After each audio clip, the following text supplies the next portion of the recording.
বন্ধুরা, আমরা যখন ধনেপাতা আনি, এই ধনেপাতা 2 দিন রাখলে দেখা যায় পাতাগুলো হলুদ হয়ে যায়। আর আমি যেভাবে সংরক্ষণ করে রাখি সেই ভিডিওটাই তোমাদের সাথে শেয়ার করব। এইভাবে রাখলে ধনেপাতা কিন্তু হলুদ হবে না, আর ধনেপাতার গন্ধটা সুন্দর থাকবে। অনেকের বাড়িতে তো ফ্রিজ নেই, তাই ফ্রিজ লাগবে না। ফ্রিজ ছাড়াও তোমরা এইভাবে অনেকদিন সংরক্ষণ করে রাখতে পারবে। তাহলে ধনেপাতাটা আমি কিভাবে সংরক্ষণ করছি চলো আগে দেখে নেওয়া যাক। চলো তোমাদের আগে ধনেপাতাটা দেখাচ্ছি। এই দেখো, ধনেপাতাটা আমি গুঁড়া সদ্য নিয়েছি। এরকম গুঁড়া সদ্য কিন্তু ধনেপাতাটা তোমরা নিয়ে নেবে, কারণ আমরা যখন বাজার থেকে কিনি এরকম গুঁড়ো শুদ্ধ, যদি মাটি থাকে তা মাটিটা কিন্তু ধুয়ে নেবে। আর এইভাবে পরিষ্কার করে ধনেপাতাটা আগে ধুয়ে নিতে হবে।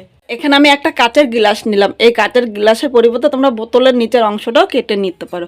এবার এই জায়গায় আমি জল নিয়ে নিলাম। দেখো, এই জায়গায় পুরো 1 গ্লাস জল নিয়ে 1 গ্লাসের থেকে একটু কম নিয়েছি। ধনেপাতাটা আমি এর মধ্যে নিয়ে নিলাম।